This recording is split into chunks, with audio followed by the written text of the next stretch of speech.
Johnny Dollar. Mr. Dollar, I want you to come over here right away. What's that again? I want you to come over here right away. That's what I thought you said. But who is this and where is here? This is Ellis P. Watkins, Mr. Dollar. You've heard of me, perhaps? Yeah, I think so. Manufacturer, aren't you? Well, at the moment, that seems to be a matter of opinion.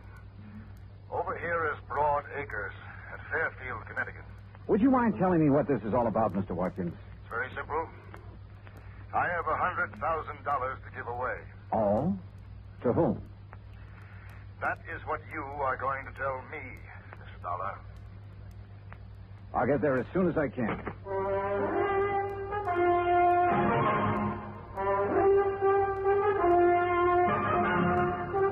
Bob Bailey in the exciting adventures of the man with the action-packed expense account, America's fabulous freelance insurance investigator. Yours truly, Johnny Dollar.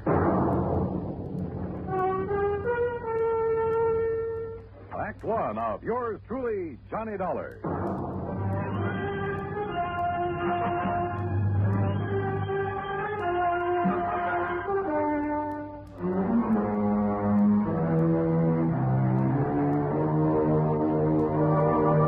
Expense account submitted by Special Investigator Johnny Dollar to the estate of E.P. Watkins, Fairfield, Connecticut. Following is an account of expenses incurred during my investigation of the Happy Family matter.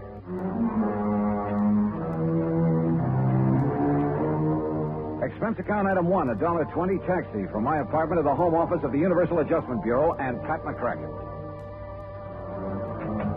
Well, it didn't take Mr. Watkins long to get in touch with you, Johnny. Yeah, I figured he must have got my name from you, Pat. Yeah, E.P. Watkins holds a life policy for $100,000. Beneficiary was to have been his wife, but she died several months ago. Now he wants to designate a new beneficiary. You mean he wants me to tell him who the beneficiary should be? That's right. No, thanks. Now, look, You Johnny... look, Pat, I got tangled up in a family matter once before. I still have the scars to prove it. Johnny... Why doesn't Mr. Watkins pick his own beneficiary? Ordinarily he would, but in a case like this, it might take time. So what? From what I can gather, Johnny, Mr. Watkins doesn't have much time left to live. Oh? Okay, Pat. Item 2, $4.30 transportation by car to Broad Acres, the Watkins home in Fairfield. It was a big place, and it was old. I was shown into the library. E.P. Watkins was sitting in front of the fire. I could see that he wasn't well, but there was still a lot of strength in his face. Mr. Dollar, according to the medical authorities, I have somewhere between 1 week and 1 year to live. I'm sorry. I'm not. Oh? My wife is dead. My business is on the verge of collapse, and my children are strangers. Should I be sorry? Well, I don't know. I have 3 possible beneficiaries. A daughter, Sheila, 28 years old. A son, Michael, 26, and another daughter, Elizabeth, 24. Well, why not have all 3 share equally? Mr. Dollar, had I wished to do that, I would not be calling on you. The others will be taken care of elsewhere in the estate, I suppose. There is no estate other than this insurance policy. Oh. Most of it has gone down the drain of an ailing business. The rest will be consumed in estate expenses. I see. Watkins' money should be kept in the Watkins family as I see it. But I most emphatically wish the money to go to one member and one member only. And the other 2? They're to be left out in the cold, huh? I did not engage you to examine my motives, Mr. Dollar. You have asked me a direct question, and I will give you a direct answer. Yes, I intend, as you put it, to leave the other 2 out in the cold. You say there are 3 of them, Sheila, Michael, Elizabeth. What can you tell me about them? Well, Sheila, who lives with me, seems to think that she should be managing my affairs instead of I. Uh-huh. Michael seems to prefer the so-called life of an artist to assuming the responsibilities of the name of Watkins. And Elizabeth? Stubborn. Married to one James Lovett, who is quite convinced that he knows infinitely more about business matters than I ever did. Well, you seem to take a pretty dim view of all of them, Mr. Watkins. I do. I do indeed, Mr. Donald. You know, one little item occurs to me. And what is that? Whichever two are left out aren't going to like it very much. Obviously. Which means they're not going to like me very much. Also quite obvious. So I intend to pay you a considerable fee. But you will earn it. Every penny of it. Act two of yours truly, Johnny Dollar, in a moment. Two of yours truly, Johnny Dollar, and the Happy Family Matter. Well, this was undoubtedly the weirdest assignment I'd ever been handed, and from one of the weirdest characters I'd ever met, E.P. Watkins. And yet I couldn't help feeling sorry for him. He was really alone. And somewhere along the line, he must have been hurt pretty badly. I left the library and started through the drawing room. I'm Sheila. Oh, yeah. I'd like to talk to you for a moment. Sure, why not? Mr. Dollar, I know what you must think of my father. Oh, do you? But if you're inclined to judge him harshly, just remember, he wasn't always like this. Oh? So very many things have gone wrong for him. Like what? Well, I'm afraid the main thing is his feeling that the three of us, Elizabeth and Michael and I, have let him down somehow. He seems to resent us so terribly. Why should he, Sheila? I'm not sure. I think he resents me because I'm not a man. Oh? You see, I'm the oldest. And in many ways, I'm more like Father than the others are. If I'd been a man, I could have, taken over for him.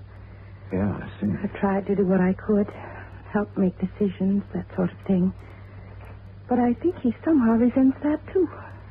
Well, I gather it hasn't exactly been easy for you living here with him. Somebody has to. And the others have lives of their own. Mm-hmm. Speaking of the others, I'd like to talk to them. Where can I find them? Elizabeth and her husband live in Cranford, New Jersey. And Michael's in New York, in Greenwich Village. Okay. Thanks, Sheila. Outwardly, she was poised, but I could tell she was nervous, tense. Her fingers wouldn't stay still. She kept shredding bits of cellophane from her cigarette package. Yeah, she was under strain, all right, and I could understand why. Item 3, $8.40. Transportation to New York City to the Greenwich Village apartment of Michael Watkins. Mr. Dollar, you can tell Dad that I do not want that insurance money. Why not, Mike? Because it doesn't... Well, he doesn't owe me anything, and I don't owe him anything. It was a clean break, and that's just the way I want it. You're sure about that? I am. I'm doing what I want to do. I'm painting. Everything is just the way I want it. You know, Mike, you sound sort of like you were trying to convince yourself. I resent that, Mr. Dollar. Our family is split apart, that's all. Sheila's been trying her best to hold it together, but it won't work. Why not? Because I have had it. For years, Dad's been trying to cram Watkins and company down my throat. He knew my heart wasn't in it, but did that matter to him? No. Look, Mr. Dollar, I can make your job real easy for you. Yeah? There's one person in our family really deserves that money after what she's been through. Sheila? Yes, Sheila.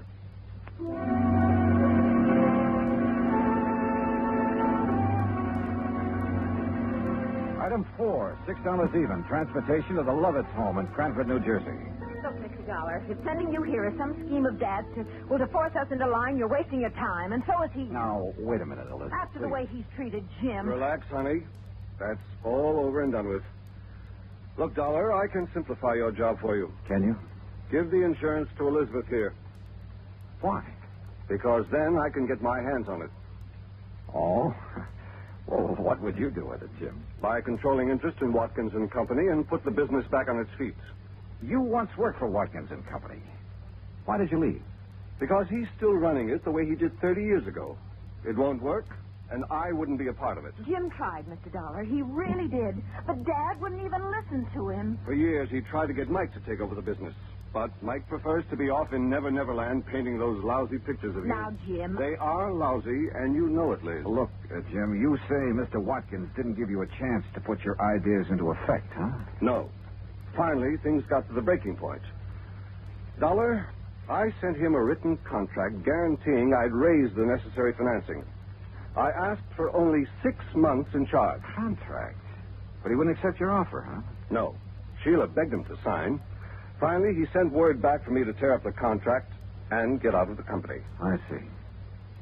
Well, Dollar, You've met all three of us now. Who's going to be the beneficiary? Sheila, or Mike, or Elizabeth?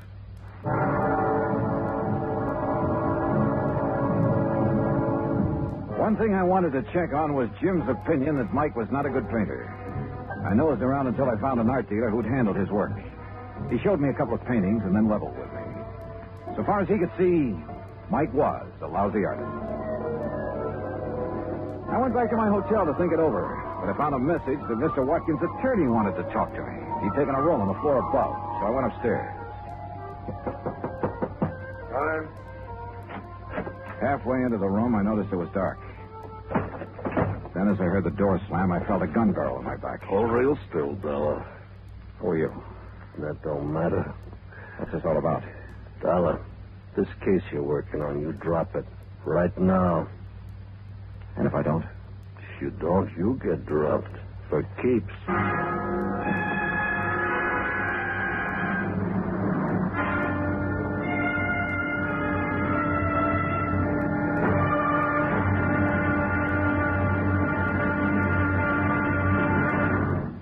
Act 3 of yours truly, Johnny Dollar, in a moment. Act 3 of yours truly, Johnny Dollar, and the Happy Family Matter.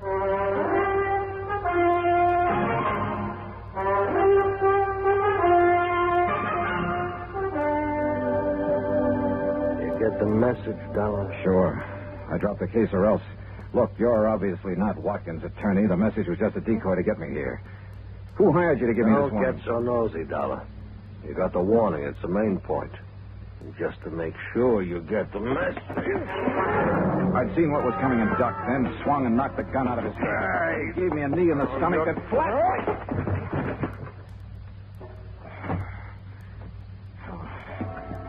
By the time I got to my feet, he was gone.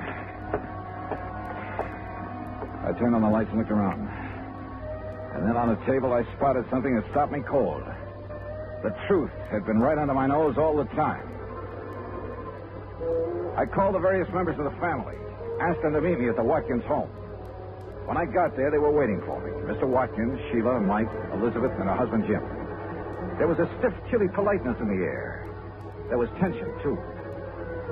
Mr. Dollar, I want you to know that I resent your theatrical gesture in assembling us like this. And I'm sorry, Mr. Watkins, but you hired me to do a job, and I'm trying to do it. I'm sure you have reasons for this, Mr. Dollar. But you must know how painful this is to Father. Yes, I know, Sheila, but it's necessary. I don't see why, Dollar. I'm coming to that, Mike. Now, look, let's face it. This is not exactly the happiest family in the world. It's been torn wide apart. All right. Why is it torn apart? Oh, that's ancient history, Mr. Dollar. Maybe some of it is, Elizabeth, but a lot of it isn't. Well, I don't see what's to be gained by rehashing all Let this. him finish, honey. Just what are you driving at, Dollar? Just this, Jim. I was hired to find out what I could about the three beneficiaries. On the surface, everybody was very cooperative. On the surface? Somebody in this family didn't really want me to make this investigation, Sheila. They hired a strong arm to rough me up earlier this evening to make me drop the investigation. Nonsense. Sorry, Mr. Watkins, but I've got the scars to prove it. But who? Let's start with you, Mike. I want to know why you quit the family business and started painting. I told you. It was because Dad kept trying to cram the business down my throat. Why, you ungrateful. Well, it's true. I couldn't take it any longer. Sure, but you'd felt that way for a long while. What led you to make the break, Mike? Well, when even Sheila agreed it was no use, I She thought encouraged you. Of course I encouraged him. I felt he should have the right to a life of his own. But, Sheila, you told me that you had begged Mike to stay in the company. What? What?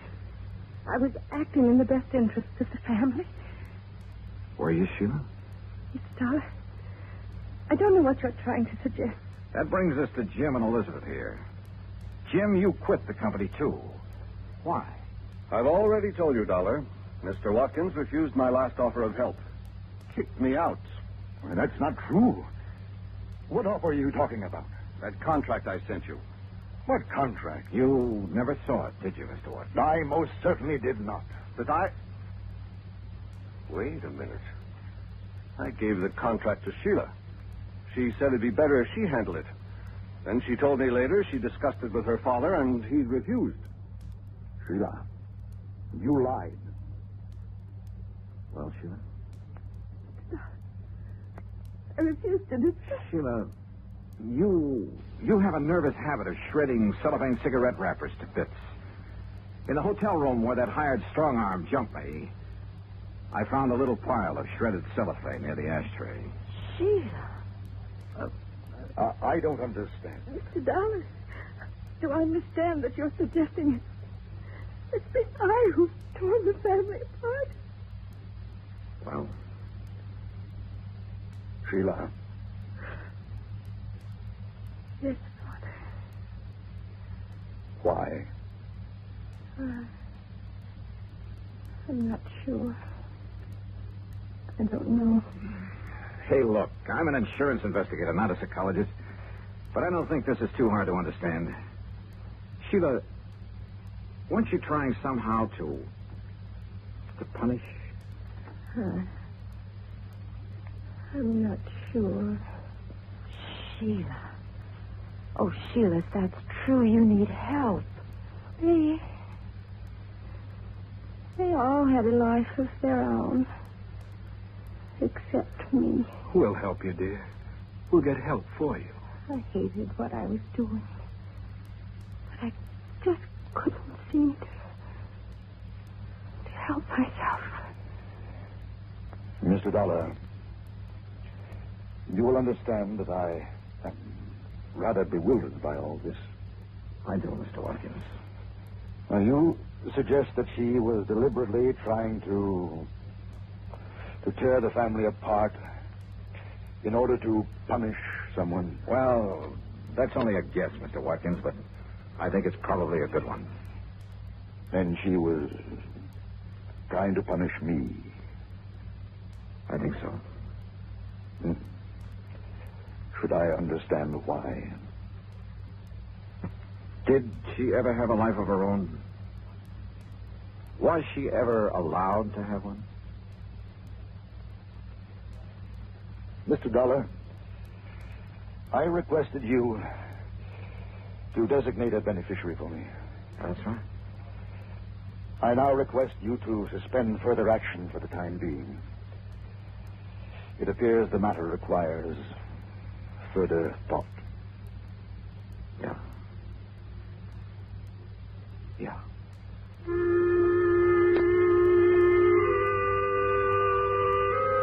Item 6, $8.50. Transportation and incidentals back home. Expense account total, $73 even. Remarks? Sheila is now undergoing treatment, and the outlook is favorable. Elizabeth's husband, Jim, is managing the affairs of Watkins and Company. Mike is helping him. And I guess he's doing a good job. Mr. Watkins, well, he's still alive. And his doctor tells me that now the old gentleman has found some reasons to be alive, he'll probably be with us quite a while and make all 3 of his children his beneficiaries. Yours truly, Johnny Dollar.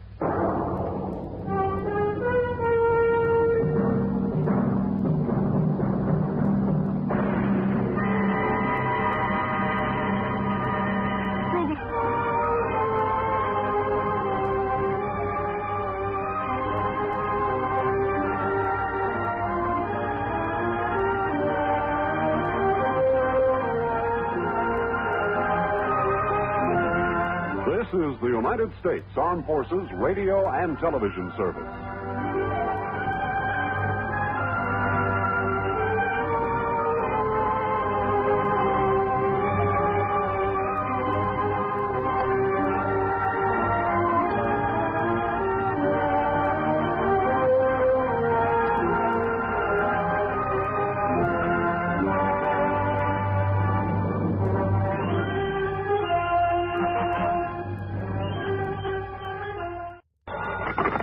Johnny Dollar. Pat McCracken, Johnny. How's the weather in Palm Springs? A blonde in a bikini just melted past my poolside window. Goodbye now. Oh, don't hang up. Johnny, this job's just a few miles north of where you are. It'll take maybe a day to clear it up. Yeah, you said that last Christmas, Pat, and I got trapped in a blizzard. This season, I soak in the sun. Happy New Year. John, boy, we have a bonus list in this office. Your name could be on it. Near where I am, huh? It's a ghost town named Calico. An old prospector named Kringle is breathing his last up there. I thought old prospectors never died. He wants to change the beneficiary on a $50,000 policy, but a nephew, Ned Kringle, threatened suit if we let him. So you contact our agent, Gene Craig, in Barstow. Who's the new beneficiary? Carmen Kringle. Carmen? A borough. A borough? Yeah. If I don't hear from you, Johnny, Merry Christmas.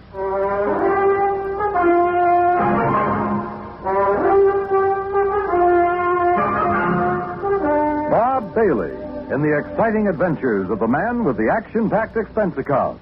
America's fabulous freelance insurance investigator. Yours truly, Johnny Dollar.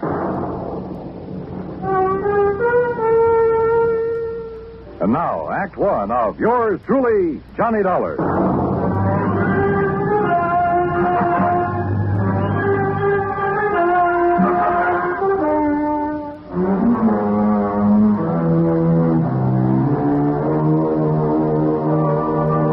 Expense account submitted by Special Investigator Johnny Dollar to the Home Office, Universal Adjustment Bureau, Hartford, Connecticut.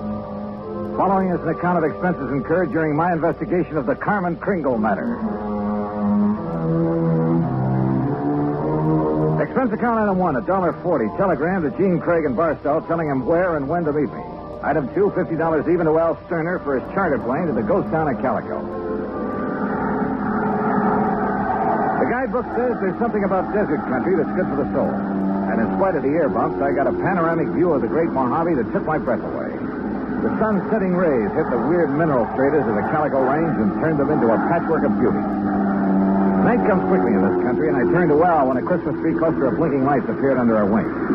By way of answer, he put the plane into a glide and set us down on the smooth surface of a dry lake bed.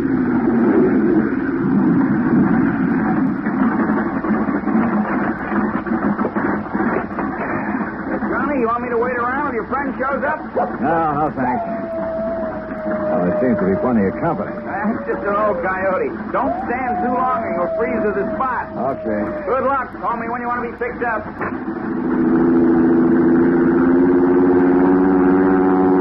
I watched Al's plane until it was swallowed by the darkness. Then suddenly I got that feeling in the hair on the back of my neck that I wasn't alone. The moon was up enough to make out shadows, and silhouetted in a circle around me was a strange collection of figures. One of the pack moved toward me, and for a crazy second, I thought I'd bumped into Santa Claus's reindeer. Then a car without lights came rushing at me. The headlights slammed on, and I got a glimpse of a donkey herd scattering into the night. All right, mister. Walk toward me. Slow, with your hands high. I've learned never to argue with a Winchester 94, so I followed orders. I spotted the weaving headlamps of another car approaching and prayed it was the agent, Gene Craig. Close enough, Sonny. I can pop the rattlers off a sidewind at 60 yards. So don't you make no sudden move. He was maybe 60 with gray sideburns and a frosty goatee. A marshal's badge was pinned to his leather jacket. All right, now, mister. Marshal, that's all right. That's Mr. Dollar. Huh? I was supposed to meet him earlier. I'm awfully sorry, Mr. Dollar. I'm Gene Craig. Huh? I couldn't get here until I drove Doc Spangler up to Chris. He's had another setback, Marshal. Yeah, some darn fool let down a rail on his corral, and Chris Kringle's whole herd got loose. He don't give a chuck for most of them, though, except Carmen. Now he's fretting because she's running wild. Almost had him tracked down when this here fella showed up. If you vouch for him, huh, Gene? You are Johnny Dollar, aren't you? Well, a frozen facsimile.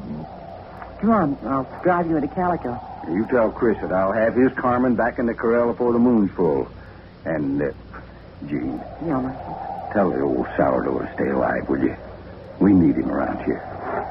Sorry about mistaking you, Mr. Dollar.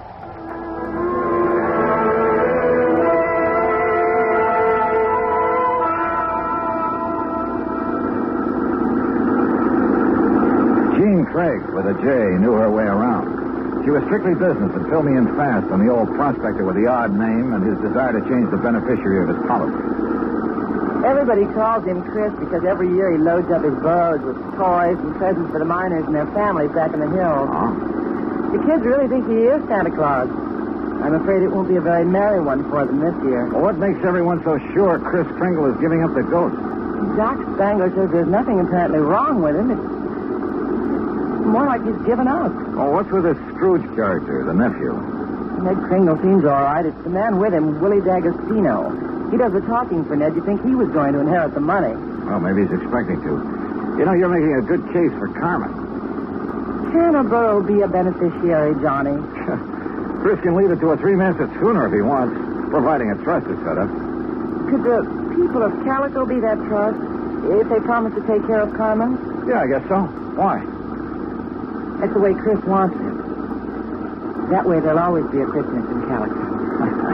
What happens when Carmen goes to donkey heaven? Or is it burros that never die? There'll always be burros in Calico, Johnny.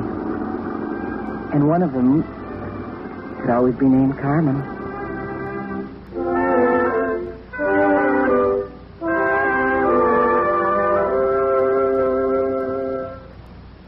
Act two of yours truly, Johnny Dollar, in a moment. Act two of yours truly, Johnny Dollar, and the Carmen Kringle matter.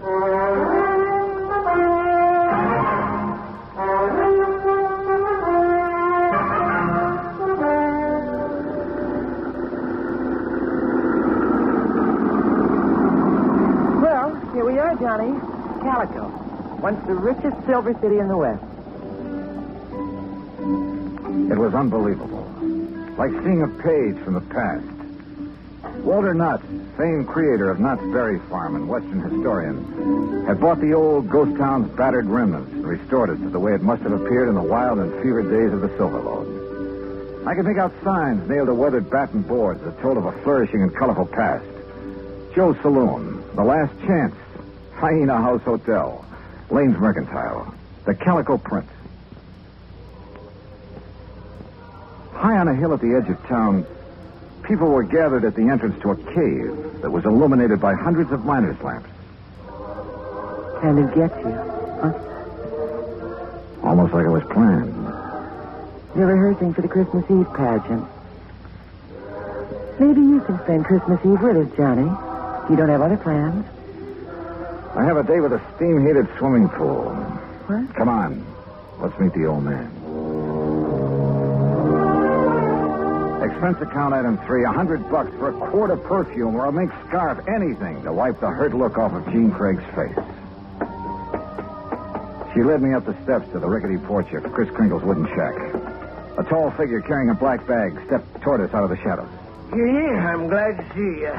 Will you drive me back to town? Why, certainly, Doc. Oh, this is Mr. Dollar. Hi, son. Hi. Chris, is he still all right? I couldn't say. Been sitting out here waiting for you.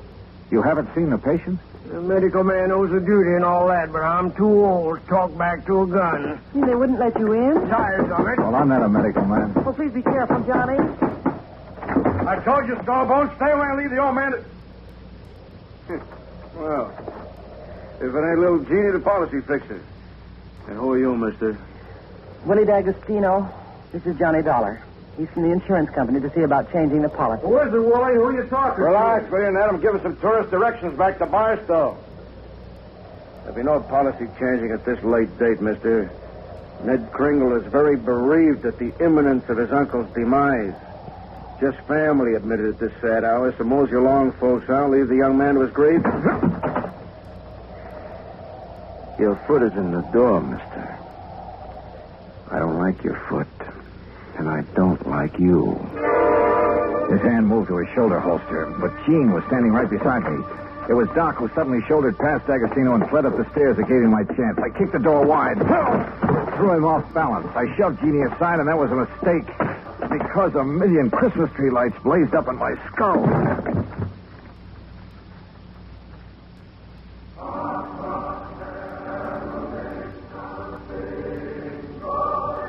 Then slowly the tree lights faded away, and I saw Jeannie fussing over me and looking worried. A young, nice-looking fellow was seated next to a marble-top table.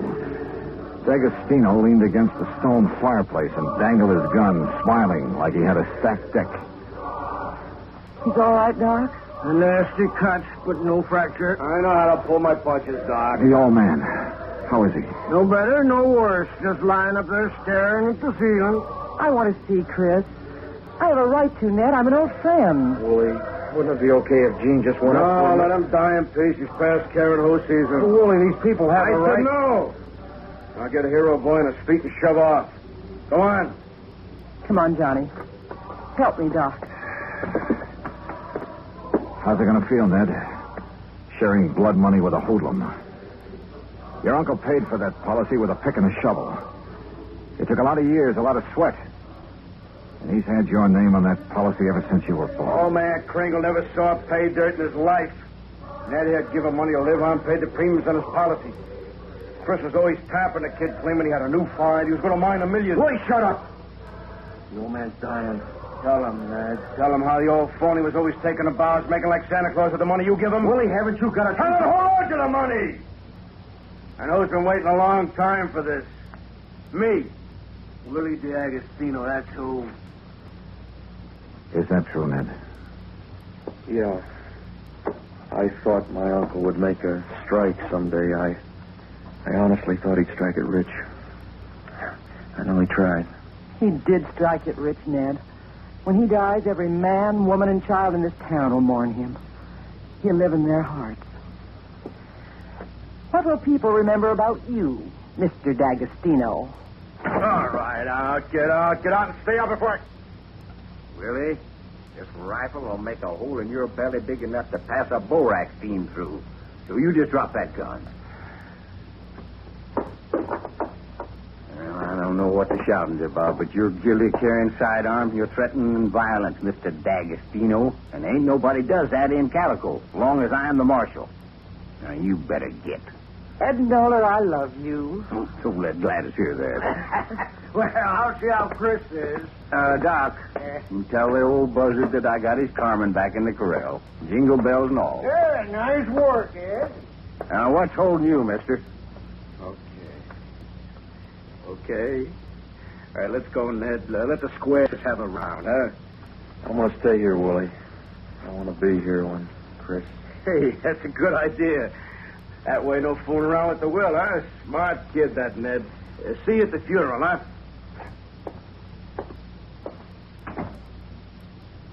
I'll go up now. You were wonderful, Marshal. You too, Johnny. Oh, yeah, sure. I take a nice sock on the head. Say, you folks better come up, too. Chris wants to say something. Wait a second. I figured on this. The corral. Come on.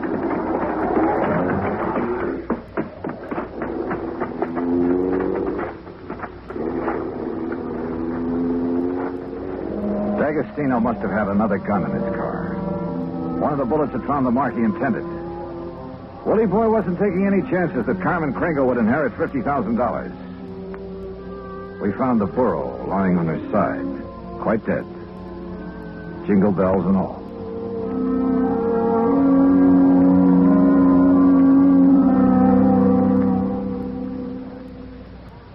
Act 3 of yours truly, Johnny Dollar, in a moment. Oh, Act 3 of yours truly, Johnny Dollar, and the Carmen Kringle matter.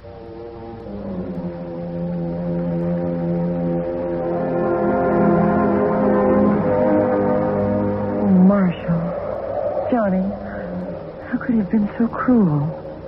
Carmen dead. It's just not right. Yeah, I figured D'Agostino might be mean enough to try killing Chris's pet bull. We can't tell him about it. It would kill him for sure. He'll have to know the truth, Gene. He'll have to decide about the will. Yeah, truth is always the best. And easy this time. Easy? Huh? Yeah. I'll just take these bells off of this poor little feller, and I'll put them where they belong. Carmen? What? Carmen. Oh. Mosey over here now. Well, you pulled a switch. You put these bells on another book. Yeah. I didn't trust that greasy character, and I was right. And nice girl, Carmen. Now, you folks going up and see old Chris. I'll keep an eye on this here $50,000 jackass. That's the way it's going to be, ain't it, Johnny? Yes, sir. That's the way it's going to be.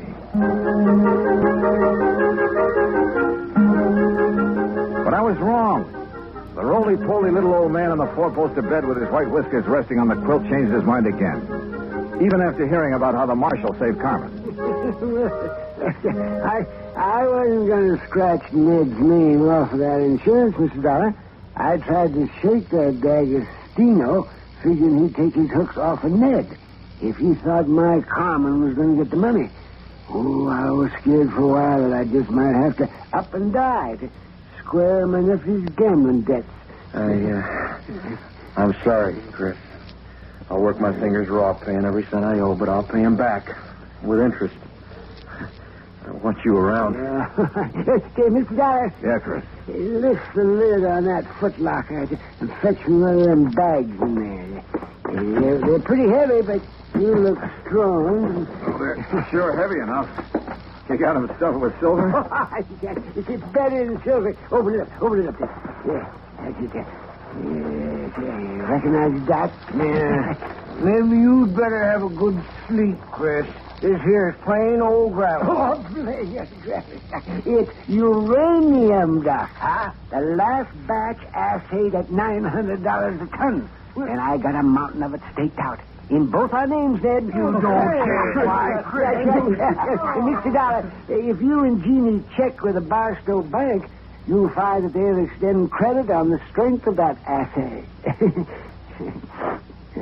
You reckon you can spend 2 days buying enough presents so as we won't disappoint the folks hereabouts?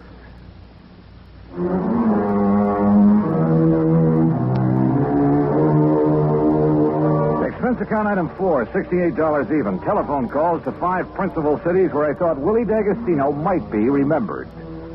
The police departments had a long list of reasons why they remembered Willie. That was my Christmas present to them.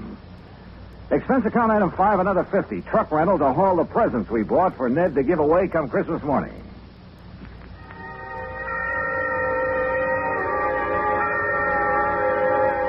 And then it was Christmas Eve. We sat on the Kringles' porch and watched the procession up to the Maggie mine. The flickering lights from the miners' lamps reflecting on the faces of the happy children. Old Chris was bundled up in blankets, his little eyes twinkling, chuckling to himself like he knew all the answers to the universe. Jean was there, too. Kind of nice. Isn't it, Johnny? Kind of nice. Marshal Ed Noller was one of the wise men in the procession. I recognized the sideburns. And Doc Spangler couldn't hide his height. Oh, he wore an awful beard. Ned Kringle led the burro that carried the Blessed Mother. Yeah, you guessed it. The burro was Carmen Kringle. Expense account total, including return to Palm Springs and incidentals, $229.75. But forget it, Pat. This is the best holiday I ever had. And I was only cold at the start. From all of us to all of you, may this be your very merriest Christmas ever. Yours truly, Johnny Dollar.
Johnny Dollar. I love you.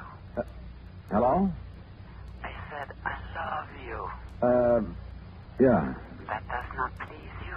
Oh, pleases me fine. Now, why don't you and I get together and we'll be able... That would be nice. Well, just name the time and the place and, Hey, wait a minute. Who are you? Carmela Hocaris, Johnny. Oh, well, let's get down to earth.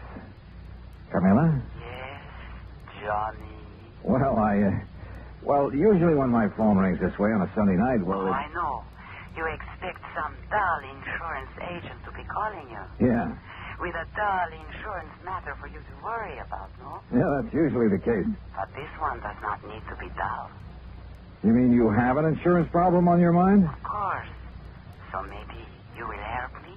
Well, just name the company, any company, and I'm on my way. The Universal Adjustment Bureau would be interested. So who cares if they're interested? Come on, Carmela, get to the point, huh? Come see me, Johnny. Tell your friend, Pat McCracken at the Universal. Yeah, sure. Tell him what? That I called you. Will you, Johnny? Are you kidding? Goodbye. Yeah, well, where can I... Hello? Hello? Huh?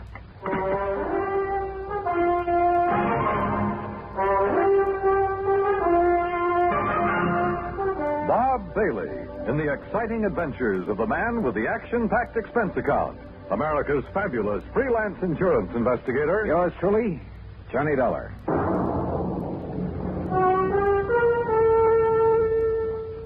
And now, Act One of yours truly, Johnny Dollar.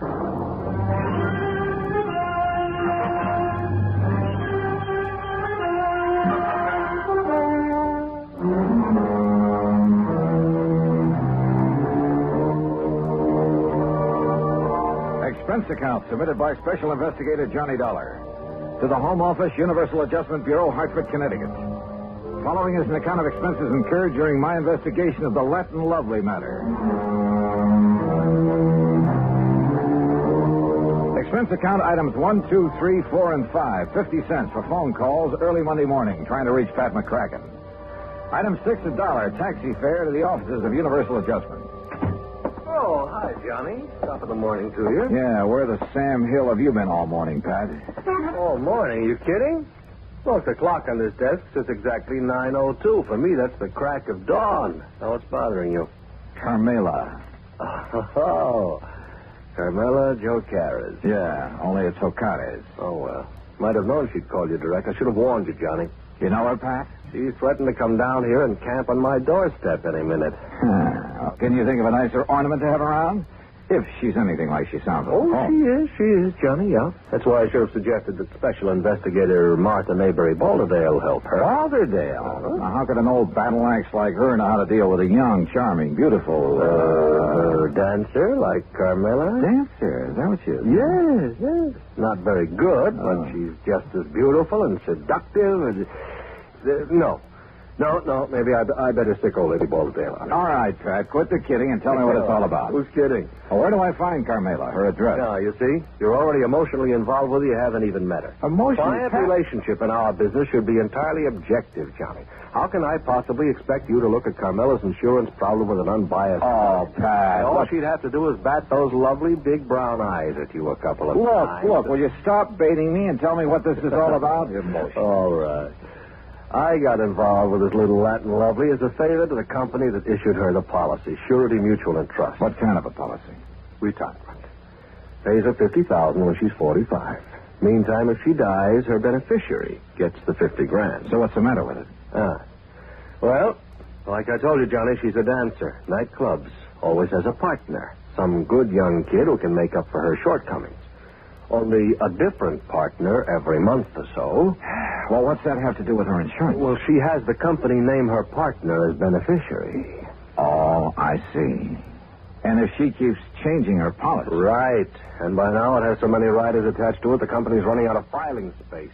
And what's more important, the cost of servicing this one lousy policy and the time that's been wasted on it. And the last time...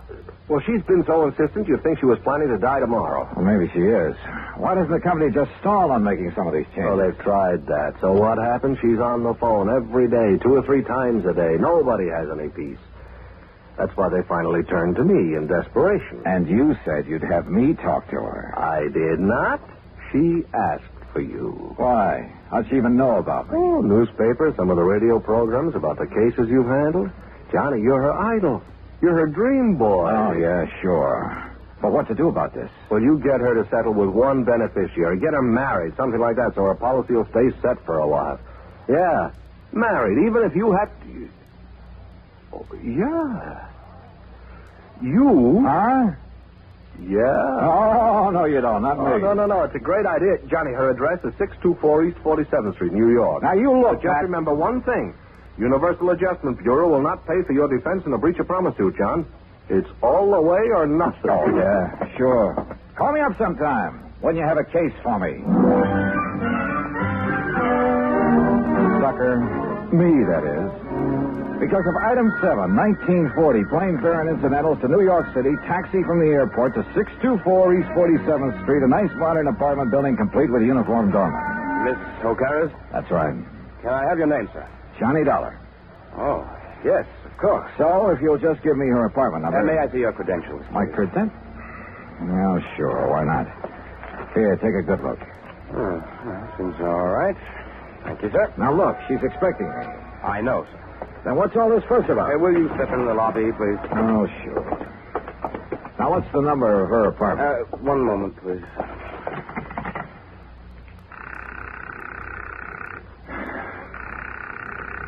She is in, isn't she?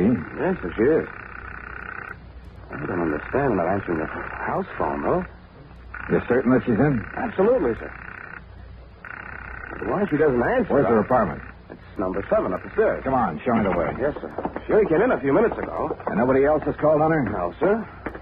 Were all those precautions of yours on her orders? Yes, sir. She seemed to be fearful of something lately. Fearful? Right here, sir, number 7.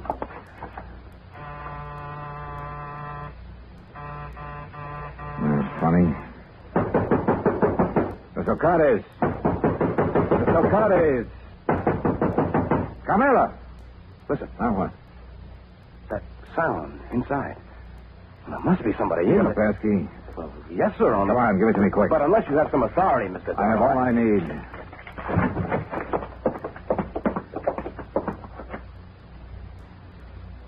Carmela. Mr. Dollar. She's been killed. No, she's alive, all right. But that's about all.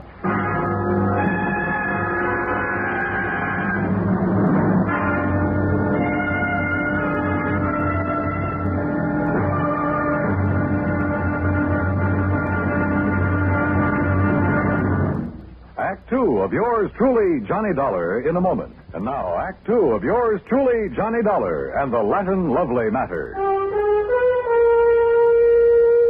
Carmela Jocares, beautiful Latin American dancer who kept changing the beneficiary of her insurance policy to the point where the company was going crazy. Who demanded another change, this time almost desperately. We'd found her unconscious on the floor of her apartment. Bill, the doorman, discovered how her assailant had got in. Through the service entrance into the kitchen, Mr. Dollar. He must have run away when he heard us at the door. Any brandy, anything like that around here, Bill? Yes, a little bar there in the corner. Okay, I see it. Do you know a doctor you can call? I have a list on my desk in the lobby. Well, then go on down and call him. Isn't this a matter for the police? I'll worry about that. You get a doctor up here. Yes, sir. Carmela.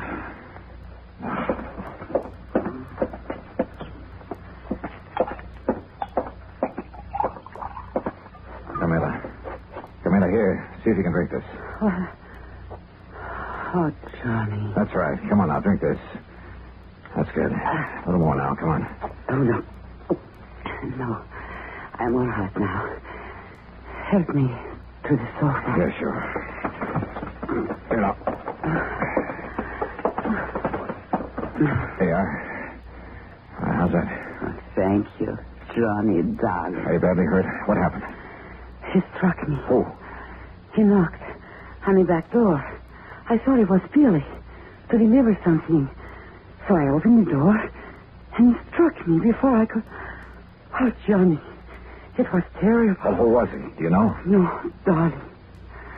I'm still so afraid. Hold me, please, in your arms. Carmela, do you know who it was? No. It was then he heard you and Billy at the front door. And you have no idea who it could have been? Well, he was short and dark, and Johnny. Yeah? The man who has been calling me, first from Mexico, and then from here in New York, threatening me. Well, who? I do not know, darling. Threatening about what? You have done it once too many, he would say. Now you will be sorry. And he would hang up. Done what once too many, or too often, or whatever he meant? I do not know, Johnny. Well, I know darn well the insurance company would never carry things this far. The insurance? Oh, Johnny, Johnny, you can't do it for me, can't you, darling? Do what? I only ask them to make a little change.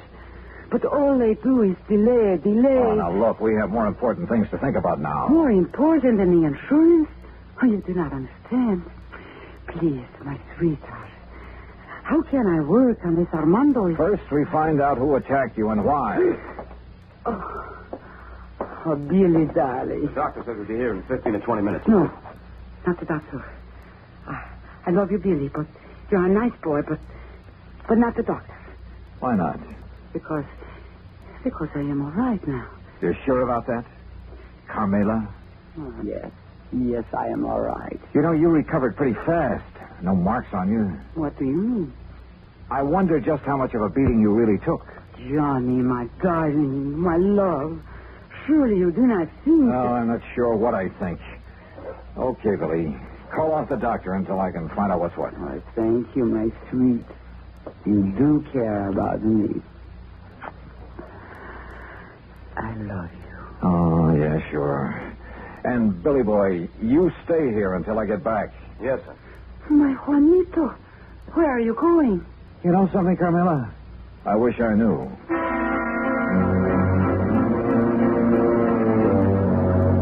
I know where I was going, all right, to 18th Precinct Police Headquarters, my old friend Randy Singer. If anybody could get me a rundown on Carmela and any of her contacts, he could. If Carmela's attacker left any fingerprints, his boys would find them. Cutting through the alley beside the apartment building, headquarters would only be a couple of blocks away. But oh, that alley was a mistake. I didn't see the man step out of the doorway behind me.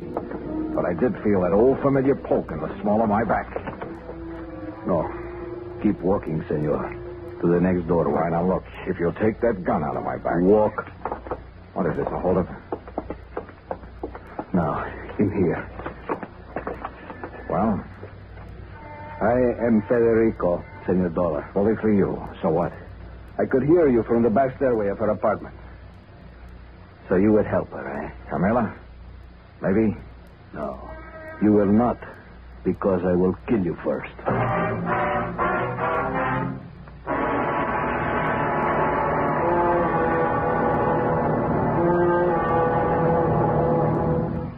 Act 3 of yours truly, Johnny Dollar, in a moment. Act 3 of yours truly, Johnny Dollar, and the Latin Lovely Matter. You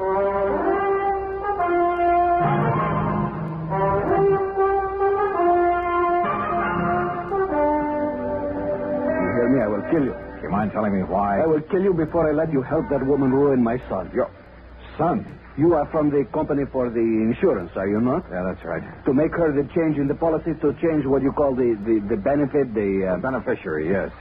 That's what she's asked for. But I will not let you. Well, I haven't said I... Oh, look, put away that gun, will you? No. Okay, Chief. What? But be careful, this man is armed. What do you call it? Policy? Just averting your attention. Now, give me that gun. No, I... All right. Now we're on even terms. Just who are you and what's this all about? I'm Federico Gomez, the father of Armando. And who's Armando? Armando, my son. He will be the next fly in the web of the spider. The what? That woman, Carmela Jocares. It is my boy, my fine son, that she would make her victim like all the others. Like all what others? Look, Mr. Gomez. He is a dancer, my son. A fine dancer, the toast of all Mexico. And she would do with him what she did with the rest. Charm them, make love to them, bring them here to this city to dance with her. Unless I stop her. Well, I fail to see anything particularly... And like the others, my son would fall in love with her with all his heart, with all his soul, with all his mind. Yeah, I'm sure, and she... Oh, of course, she would prove her love for him with all the big insurance benefits. You mean that naming those lads in her insurance policy? Oh, now wait a minute. You do not know what 50,000 of your American dollars can mean to a young man fresh in his, what you call, career. Mr. Gomez. Is it not true? Well, yeah, it's a lot of dough to hold up in front of a young fellow, but there's a big difference between that much cash and just a promise of insurance money. The eyes of a young man are easily blinded by this beautiful woman, amigo. She has blinded so many.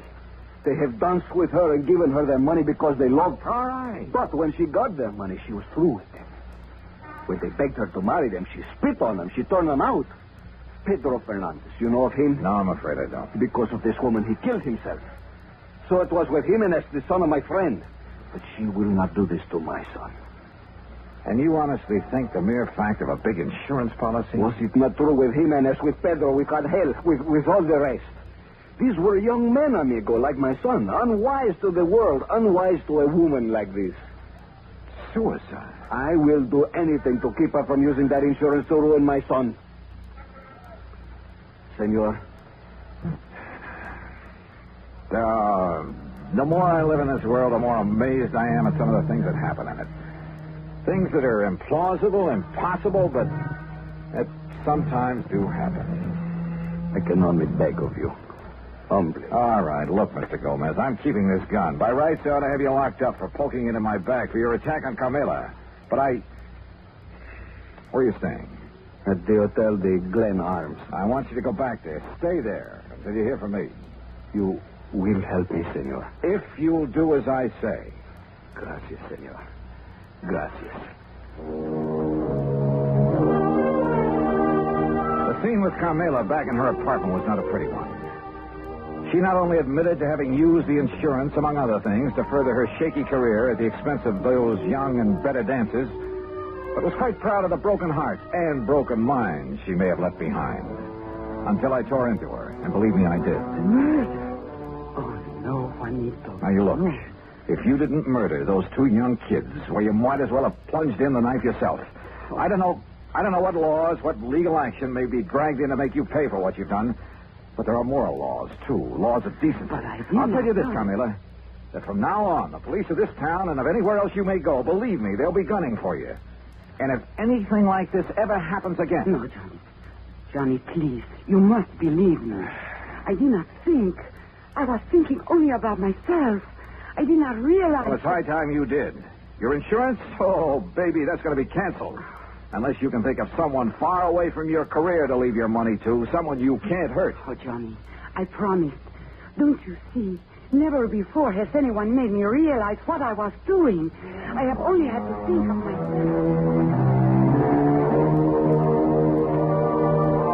By the time I left her, she was sobbing her heart out, promising that she'd spend the rest of her life making up for the things she'd done. And who knows? Maybe... Well, who knows? Expense account total, including incidentals and transportation back to Hartford. Johnny Dollar. Pat McCracken, Johnny. Oh, hi, Pat. Well, I just got around to finishing up my report and expense account on that Carmela Jocates thing last You week. can just forget the expense account part of it. I got what? Oh, for the life of me, I don't know how you did it. What are you talking about?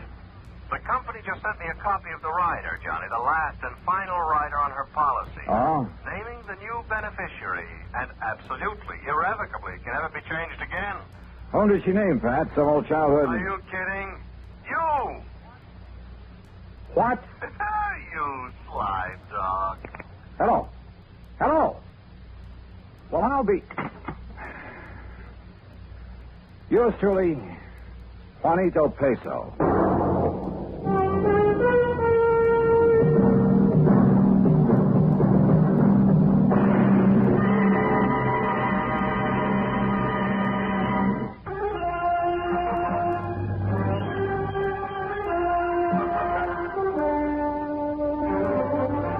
This is the United States Armed Forces Radio and Television Service.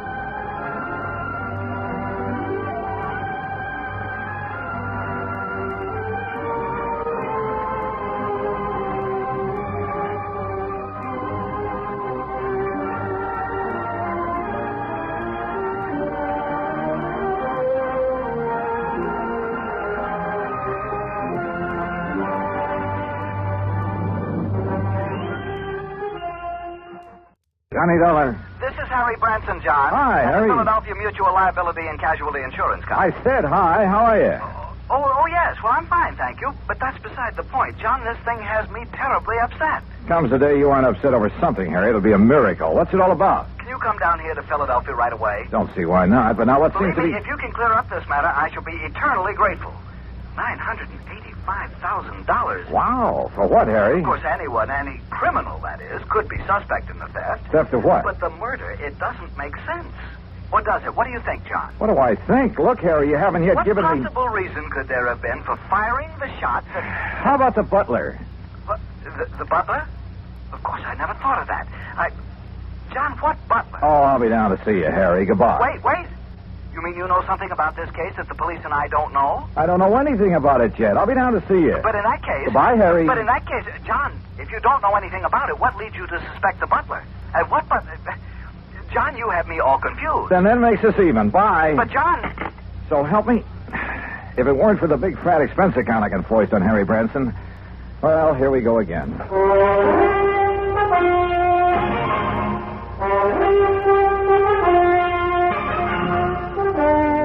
Bob Bailey in the exciting adventures of the man with the action-packed expense account. America's fabulous freelance insurance investigator. Yours truly, Johnny Dollar.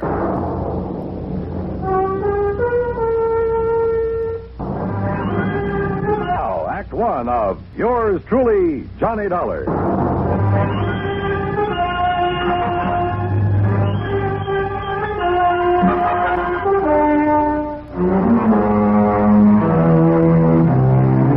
Expense account submitted by Special Investigator Johnny Dollar to the Philadelphia Mutual Liability and Casualty Insurance Company, Philadelphia, Pennsylvania. Following is an account of expenses incurred during my investigation of the ingenuous jeweler matter.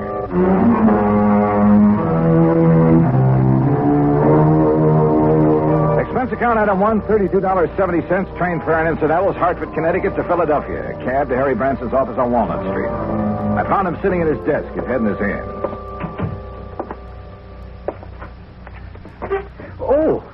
Oh, John, I'm glad you've come. Yeah. Well, how's your good health, Harry? My health? wait, As a matter of fact, it's fine, although I did have a touch of laryngitis last week. I could hardly speak about it.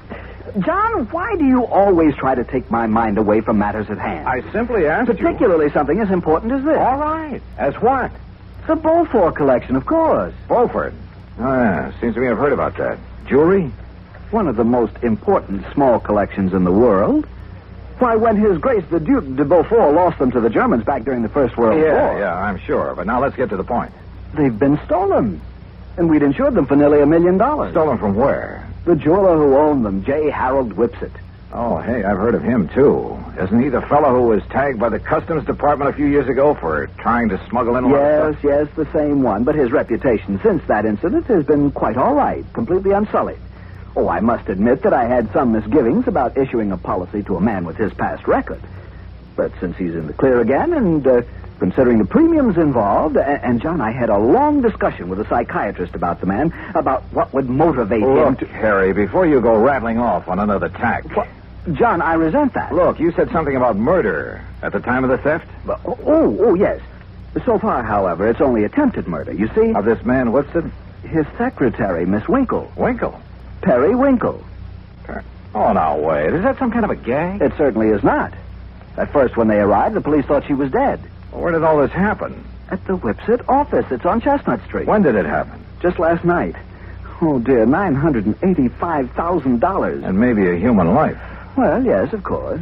Now, tell me all you know about it, Harry. Well, the Beaufort collection contains several diamond and emerald brooches that date back to, let me see. Forget the dates. What I want to know is... the fact that all the stones were rather small and of conventional cut means that once they're remounted, no one could ever identify them. Well, what's that got to do with the date of the collection? Well, as I started to say... let's go over to the Whipsit's office. Oh, very well. Now, as I started to say, the date of the Duke de Beaufort's acquisition of these jewels... you say this Perry Winkle was badly hurt. How? She was shot by the robber. Now, as I started to say, the date at which the Duke de Beaufort... Tell me this. Was Whipsit himself shot or shot at? No, and I'm sure he'll tell you all about that when you see him at his office. He's certain to be in this morning. As I started to say, John... John, going down, gentlemen. Yeah, thanks. Come on, Harry. Step in, please. Harry! As I started to say, John... John? Whether I wanted or not, during the 9-block taxi ride up Chestnut Street, I got the whole history of the Duke de Beaufort's jewels, from the time of the French Revolution to the present. That cab, by the way, is item 2, $1 even. What I did want to know was more about J. Harold Whipsit. After all, a man who had once attempted fraud against U.S. Customs. Anyhow, we finally reached his office in the Prosser Building. Present was Police Lieutenant Bart Stanley, with whom I'd worked a case 2 years ago. Glad to see you, Johnny. Yeah, same here, Bart. Well, what do you make of it? So far, blanco. Is Whipsit here? One of the boys took him down for some coffee. He needs it after what happened to him last night. The Beaufort jewels, huh? Yeah. Yes, I told Mr. Dollar all about them, Lieutenant, how the robber took nothing else, how the jewels themselves came into being, how back in the 80s... we've got work to do here. Well, after all... Now, look, Bart, this man Whipsit, his reputation in the past. I know exactly what you're going to say. I might have thought the same thing, Johnny, if I hadn't seen exactly what happened. Tell me what did happen. Lieutenant, you look very tired. Yes, Mr. Branson, I am. After all, having been up all night on this thing, suppose I bring Mr. Dollar up to date. Well, sure. Oh, no, you don't. I want to find out now, not next week. John. Go ahead, Bart. Well, Whipsit and his secretary, Perry Winkle... Isn't that a name? Yeah, sure is. Where is she, by the way? Jefferson Hospital. Anyhow, they were here very late last night working on the books. Came a knock on the door. Whipsit opened it. This man barged in with a gun and demanded the Beaufort collection. And? Well, Whipsit argued with him, finally gave in when the guy threatened to shoot him. But Miss Winkle made a dash for the door. The intruder let her have it, held the gun on Whipsit, tore out the telephone line, then locked him in and disappeared. And that's it. Wait a minute. How could he lock Whipsit in his own office? This lock opens from the inside. Mm-hmm. With this, Johnny. What? This little rubber doorstop? That's right. But I don't I'll see... tell you how he did it. And why this little rubber wedge is absolute proof that Whipsit couldn't possibly have rigged this whole deal.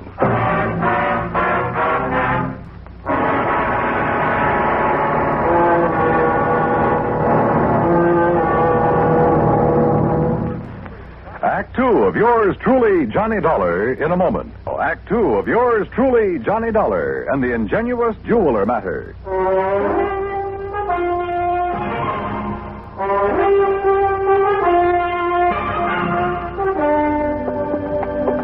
Look here, Johnny. This door. What about it, Bart? Oh, this is a real old building. All the office doors open outward into the corridors. See? So? All right. After the robber made Mr. Whipsit hand over the jewelry, he shot the secretary, Miss Winkle. Then he yanked out the telephone, beat it, and slammed the door on Whipsit. But you said locked him in, and I don't see how... Look, with this little rubber wedge. Door opens outward, right? Don't you see, John? Oh, wait a minute. Sure. Of course I see, Bart. Sure. He simply jammed the doorstop under the edge of the door from the outside. Sure. So the harder Whipsit pushed against the door, the tighter it jammed. The telephone knocked out. All he could do was bang on the door and holler out the window. That's what tipped you off? The policeman on the beat down on Chestnut Street heard the shot and then the yelling. By a stroke of luck, I pulled up in a prowl car just about then. I see. We came tearing up here and found out how somebody locked Whipsit in his own office. Whoever did it, Johnny, must have cased the joint to know about the doors opening outward. Yeah. Makes any suspicion of Whipsit himself. Well. Yeah, it makes it look a little silly. Anyhow, he was pretty much beside himself, more upset over the girl lying there with a slug in her than he was over losing the collection.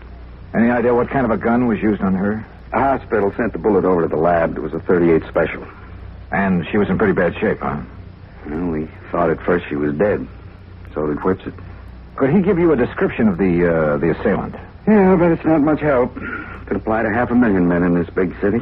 What about fingerprints? None. Guy wore gloves. Has the girl been able to tell you anything at all? She was unconscious, Johnny. Has been ever since. I'm afraid it's going to be curtains for her. Oh, too bad. She's over at Jefferson, you say? Yeah, but there's no point in going over there. Even if she came to for only a couple of minutes, she might be able to give us something to go on. What could she tell us that Whipsit hasn't already told us? Well, we're back, Lieutenant. You want Mr. Whipsit to stick around?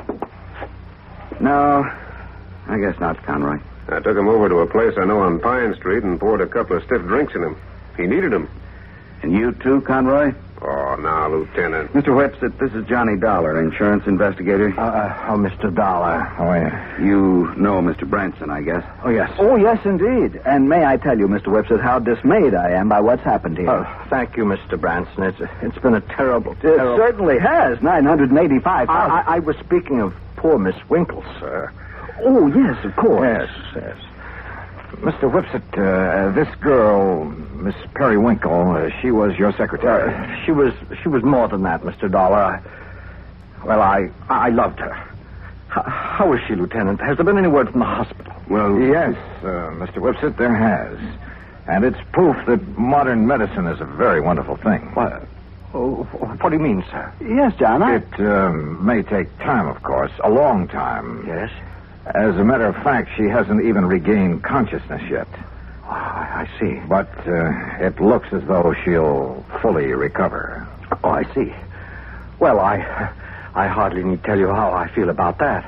How glad I am.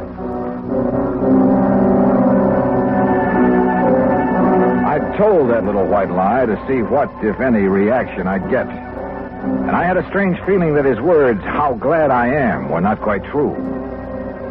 Fortunately, neither Harry Branson nor the lieutenant questioned my apparent knowledge of the condition of the girl. Even better, the lieutenant rose to the occasion. Well, as I see it, there's really nothing further we can do here. You look like you could use some sleep, Mr. Whipsit. And Conroy and I'd better get back to headquarters, see if the boys have run down anybody who fits that description you gave us. Yeah, good idea. Let's go, huh? And Mr. Whipsit, you close up and go on home and get some rest. Yes, I will. Thank you. Thank you very, very much. You have no idea what a terrible shock this has been for me. Of course, you'll keep yourself available if we need you further. Oh, of course, Lieutenant.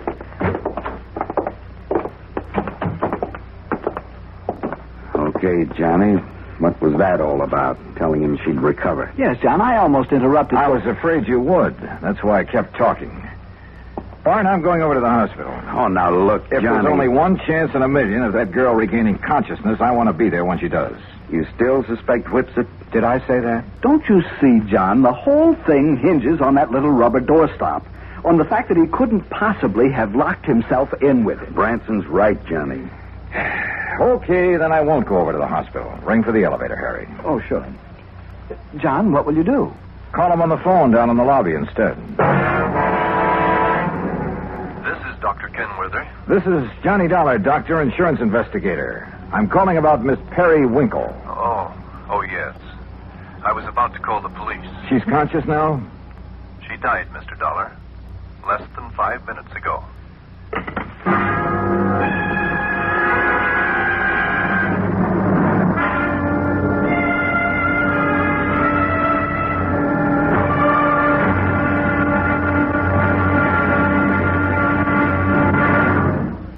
Act 3 of yours truly, Johnny Dollar, in a moment. 3 of yours truly, Johnny Dollar, and the ingenuous jeweler matter.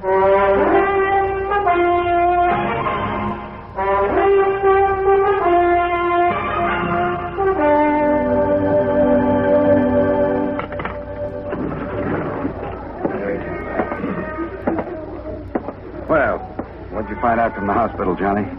The girl is dead about 5 minutes ago. Oh, dear. And we've got a killer to track down. Now I'd better get on over to headquarters. I'll phone poor Mr. Whipsit. He left the building while you were in the phone booth, John. Barnes, have you got a key to his office upstairs? Why, sure, right here. Let me have it, will you? Here. You want me to go up there with you? Why don't you go over to the hospital and see if Whipsit shows there? What do you expect to find up in his office, Johnny? I haven't the least idea. Why kid about it? I didn't have the least idea what I expected to find, or even what I was looking for. When I walked into the jeweler's office up on the 8th floor, I picked up the rubber doorstop, the one thing that proved Whipsit couldn't possibly have rigged the whole deal. But I somehow felt that if only that little wedge of rubber could talk. Then I noticed a funny sort of burr on one side of it. Just a tiny little rough spot, but it showed me where somebody had pierced a tiny hole through it. Why? After a couple of minutes of rummaging around, I found it. A piece of fine, strong platinum wire, about 2 feet long.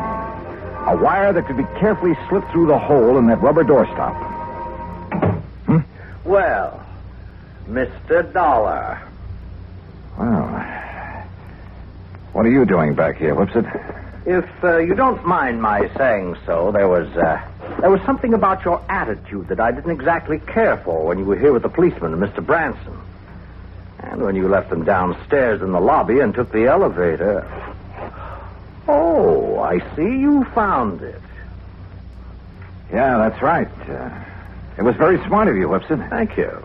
Put this rubber wedge on the floor, just outside the door, with the wire on it leading under the door. Exactly. Then pull the door closed. then pull the wedge into place with a wire. And the door can't possibly be opened from in here. You've locked yourself in. The more you push in the door, the tighter the wedge holds it. That's right.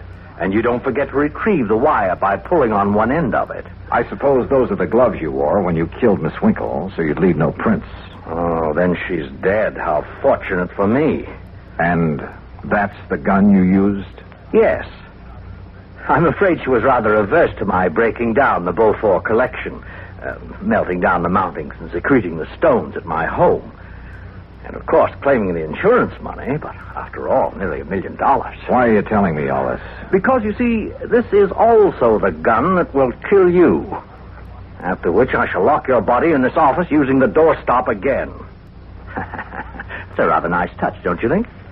Is it? Well, don't you see? It's now a sort of a trademark of the completely unknown thief, the unknown killer of both the girl and you. Oh, now, wait a minute.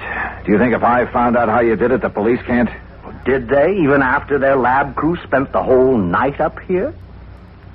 I guess you got a point there. Yes. Now, turn around, Dollar. Well, turn around. Well? You see, I'm going to have to shove this gun into your back to muffle the sound. Look, Whipsit. Unless you have a better idea. Well, I have. What? Oh, me. Oh, I suppose I might have known this whole thing seemed too easy. All right, Lieutenant. All right, Conroy, wrap him up. Right, Lieutenant. Hands out, Whipsit. Johnny, I knew you had something up your sleeve when you came back up here. Just wouldn't let me work it out alone, would you, Bart? All right, what was it? What did you find out that tipped you off? Oh, you'll never know from me. Huh? After all, I might want to use it to stump you sometime. Oh, now look, Johnny. Okay, ask Whipsit here. He just loves to explain things. At great length, too. At least it was long enough for you boys to get up here. I know something he's not going to explain his way out of. Let's go, Whipsit.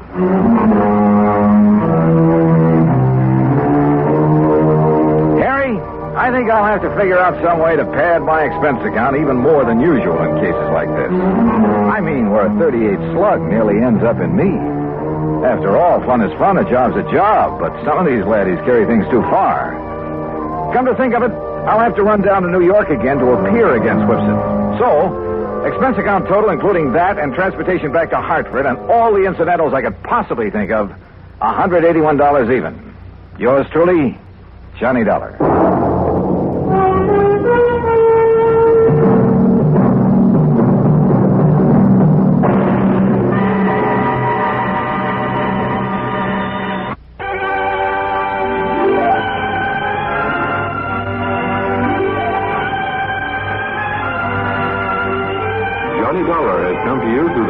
Facilities of the United States Armed Forces Radio and Television Service.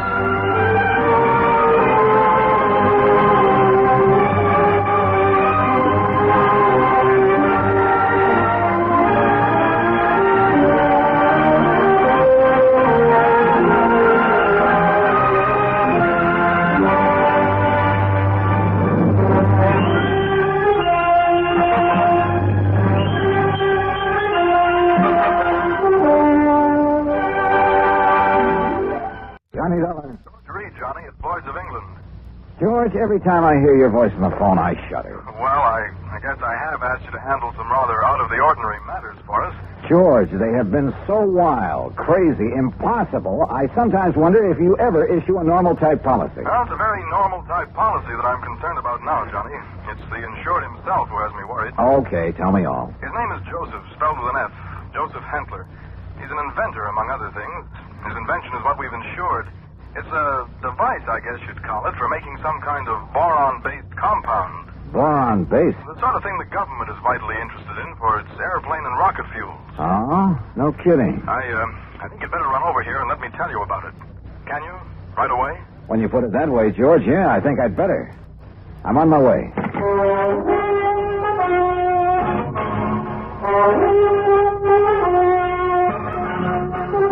Bob Bailey in the exciting adventures of the man with the action-packed expense account. America's fabulous freelance insurance investigator. Yours truly, Johnny Dollar.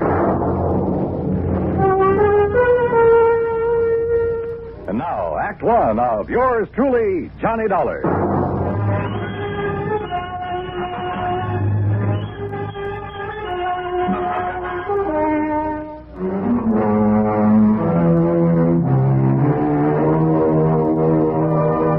Expense account submitted by Special Investigator Johnny Dollar to Floyd's of England, American Office, Hartford, Connecticut. Following is an account of expenses incurred during my investigation of the Boron 112 matter.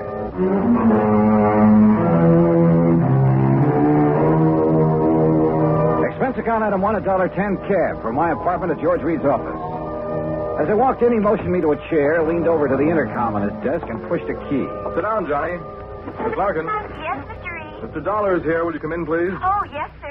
Well, George, what's it about this time? Glad to see you, Johnny. I gave you most of the story over the phone. Well, you only told me you've issued a policy to this man, Hantler, was it? That's right, Joseph Hantler. Yeah, and that you've insured some invention of his for, how much did you insure it for? $20,000. It's a piece of apparatus, Johnny, that he has spent over 7 years developing. Sit down, Miss Larkin. Oh, thank you. Apparently, it's a very complicated something or other. I never did know much about such things.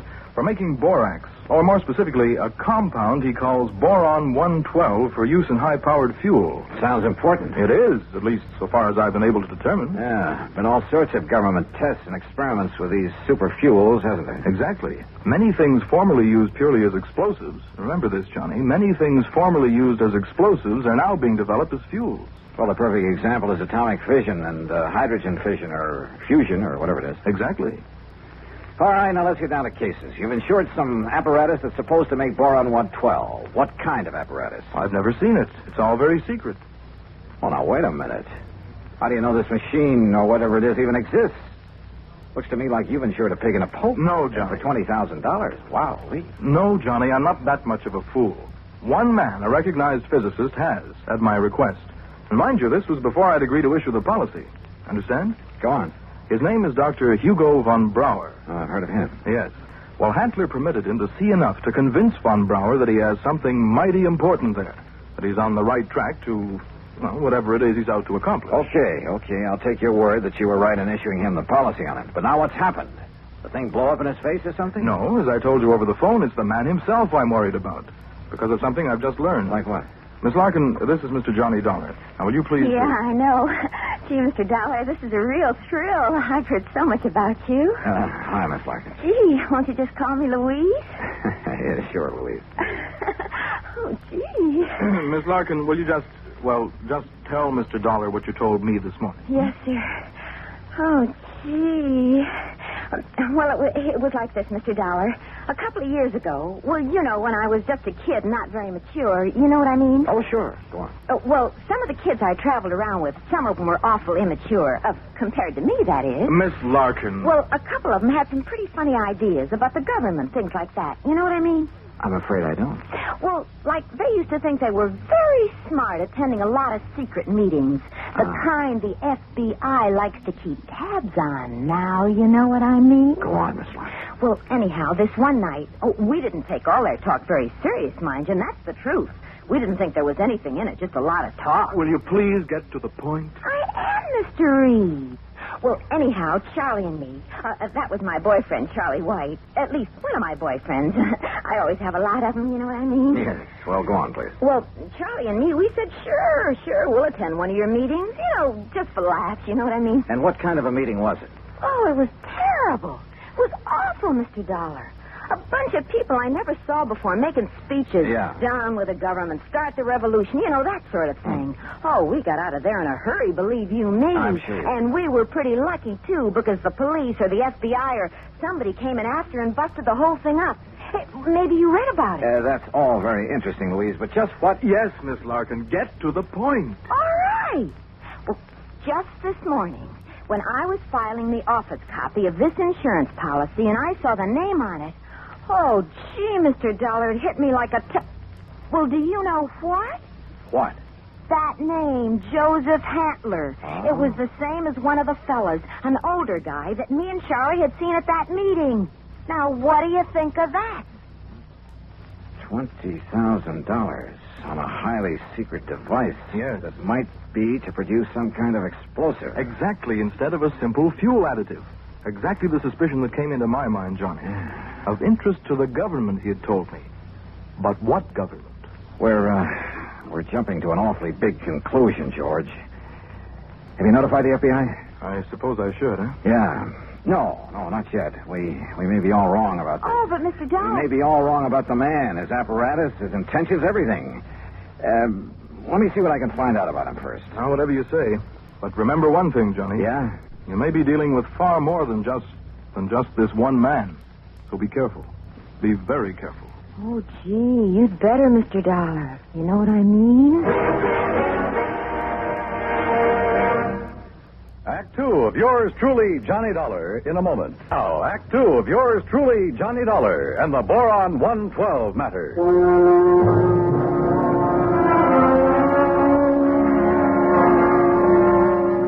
Louise Larkin, secretary to George Reed at Floyd's of England, was certain she would recognize Joseph Hantler, the inventor who had ensured a secret process for making Boron 112. If, that is, he were the same Joseph Hantler she'd met at one time at a meeting of a subversive group.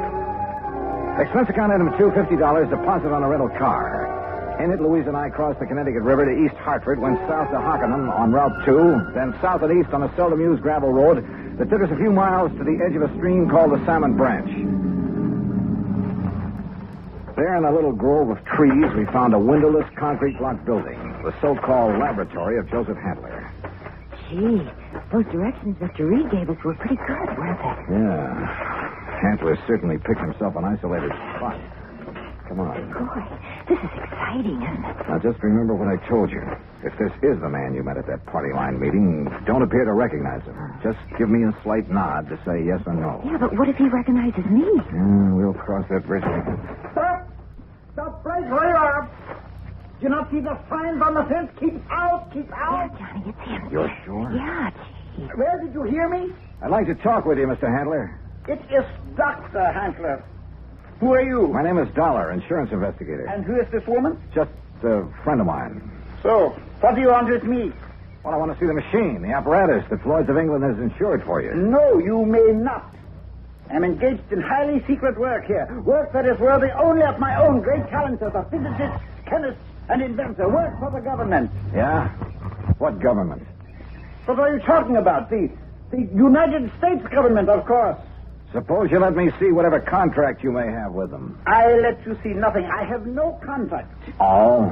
And I do not have any patent on my converter. And why? Because either one would reveal the secret of this amazing device before I can turn it over to the government of this fine and glorious country. Yeah, sure. So that is also why I will not permit either you or anyone else to see inside of my laboratory. So leave. Immediately. Go, get out of here. Dr. Hantler, if you'll just let us... Do you understand me now? Mr. Dollar. Oh, hey, now, wait a minute. What's that thing for? You are trespassing on my private property. If I shoot you, I am within my rights. Now leave. Now! Do you hear me? Come on, Louise. Gee, yeah. And do not come back here. Do you hear me? Never! Same man, huh? Oh, he sure is. And gee, that gun he pulled on you, I was scared, you know what I mean? Yeah, I know what you mean. Well, what are you going to do, Mr. Dollar? You know something, Louise? I'm not sure. But I was sure by the time we get back to Hartford. I took Louise back to George Reed's office.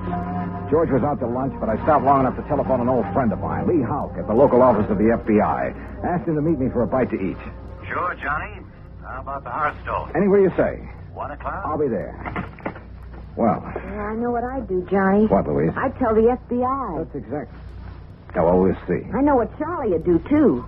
Charlie? My boyfriend, I told you, Charlie White. Oh, yeah.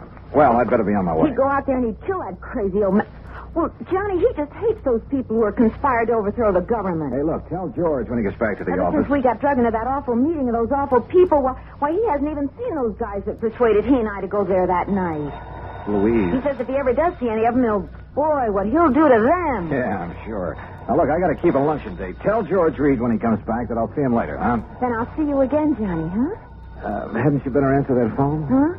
Oh, yeah. Oh, goodbye, Johnny. See you. Floyd's in England. Oh, Charlie.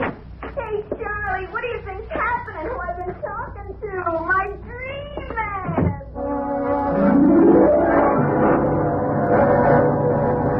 7-3, 7:20, lunch for Lee Houck and myself. No, Johnny, you're off on the wrong tack. I'll bet on it. What do you mean by that, Lee? And Joseph Handler's just an old crackpot who thinks the world has done him wrong by failing to recognize his fabulous talents as a chemist, physicist, engineer, inventor, anything else he's claimed to be. But if he was attending meetings of a subversive group... A meeting. We know all about that. A lot of innocent people have been sucked in on that sort of thing at one time or another. It doesn't mean that they belong or ever have. You can't blame me for being suspicious, though. Isn't George Reed your contact at Floyd's of England? Yeah. Okay. Even his kind of dumb little secretary, name's Louise Larkin. I know the girl. Even she was at one of those meetings before we cleaned them out of town. How much gets by you boys? With one of her boyfriends, Charlie somebody or other. He's the kind you have to watch out for, Johnny. Young hothead. An easy recruit for a group like that, huh? And more important, the kind who's liable to take the law into his own hands when it comes to fighting back at him. But you're sure old Handler is harmless? Sure. He's an erratic old coot, liable to blow your head off if he thinks you're interfering with one of his crazy projects. He'd probably rob a bank if he thought he could get away with it to further one of his crackpot inventions, and would feel entirely justified. But believe me, he'd have no part of subversive activity. Hey, you said crackpot invention. As George Reed tells me, Dr. Hugo von Brauer okayed this present project. That's a real sad one, isn't it? Huh? Von Brauer, one of the best minds in the country. Until that breakdown last fall. You mean that he's no longer... Holy smoke. Well, sure, Johnny. If George told him insurance on Von Brauer's okay... Well, how does Handler keep going?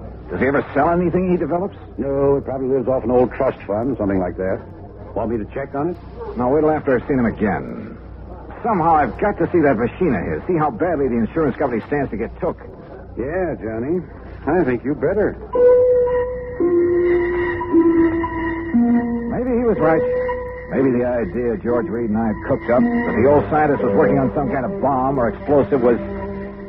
Anyhow, my problem was to find out exactly what he was working on, what the company had blindly insured. So I drove out there again. To keep Handler from barging out with his gun, I blew the horn a couple of times as I pulled up alongside the fence. But there was no response to it. Good. Maybe Handler wasn't there. Maybe I could somehow get into the place, see for myself what was up. But suddenly, from inside the building came a couple of dull thuds. And then the whole thing began to bulge at the seams, began to...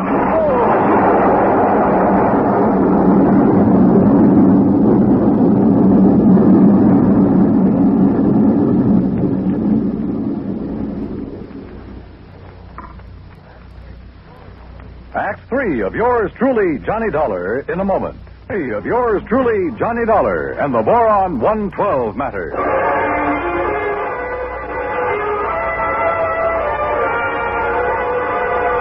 Carefully, I dragged myself out from under what was left of my rental car, where the explosion of the laboratory building had blown me. Pushing aside a few chunks of concrete, bits of lumber that had landed on me.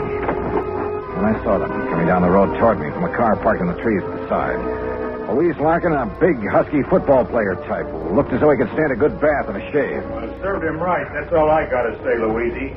Any guy plotting against the United States, murder's too good for him. Gee, Charlie, it sure looks like he's done for now. He must have went up with the building. Yeah, and it served him right. Oh, gee, there's not a thing left of this laptop. Oh, Hello, Louise. that's your dollar. Yeah, that's right. And I take it you're Charlie. Yeah. Hiya, Dollar. What do you think of that? You did a pretty good job, didn't you? What? Yes, sirree. Huh? What are you talking about? Was he still inside? Did you murder Dr. Handler, too? Johnny! Now, wait a minute. You think I done that? Oh, no, Johnny, we just got here. Oh, sure. Honest, Charlie was going to have a showdown with him. He was going to drag him out of that place and hand him over to the FBI. Sure, what'd you think? Gee, I was worried about the old man's gun, remember? I remember. But if you think a lousy gun was going to stop me from handing a subversion guy like him over to the... Now, look, you don't mean you think I done this. What would you think? No, I did it. Oh, was it not wonderful? Dr. Handler. Yes, Mr. Dollar, and I want you to... So you're still alive, huh? You're okay. I beg your pardon? Well, you won't be for long because I'm going to take you in. I'm going to... Quiet. Mr. Dollar, my good friend, Mr. Dollar. Huh? I want you to meet this gentleman from the commission in Washington. Commission? D.C., Washington. Dr. Bernard Steiner. The Dr. Steiner? Yeah, but of course. I've heard of you, and now it's nice to meet you, Mr. Dollar. This final test, it was proof. It was final, all right. Yes, it was all the proof I need. We observed the buildup of the explosion from the top of yonder hill. The proof of what? That Dr. Handler has finally come up with a controlled power source in his boron compound of inestimable value to the country's rocket program. So, I am a great man. Though why he calls it Boron 112, I'll never know. Well, because it was experiment number 112 with my wonderful converter process. What else? Hey, if you're from Washington, mister, I am, young man, and I assure you the government will take over Dr. Handler's process immediately. Well, I'll be doggone. I don't get this. Neither do I, honey. Well, what about the converter, as you call it? Did that go up with the building? Yeah, but of course. And now I can build for the government a big one. Big enough to serve this glorious country of ours. Yeah, sure. But you'll expect the insurance company to pay for the one you deliberately blew up. Me? Dr. Joseph Handler? No, never. I am a great man now. I am above such petty things. I tear up that policy. I do not want their money because now I am a great man.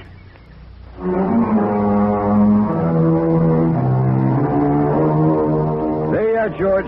Full report. Payment on the policy is up to you. And if you do pay, at least it's in a good cause. Also, well, I guess you and I have both learned a lesson about jumping to conclusions.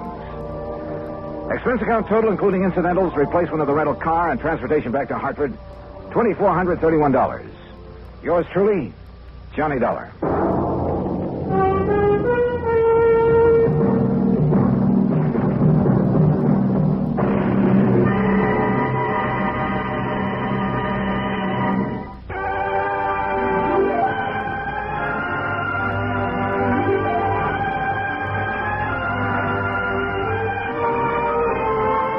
Yours truly, Johnny Dollar, starring Bob Bailey, originates in Hollywood and is produced and directed by Jack Johnstone, who also wrote today's story. Heard in our cast were Shirley Mitchell, G. Stanley Jones, Harley Bear, Russell Thorson, Frank Gersel, and Lou Merrill. Be sure to join us next week, same time and station, for another exciting story of yours truly, Johnny Dollar. This is Dan Cubberly speaking.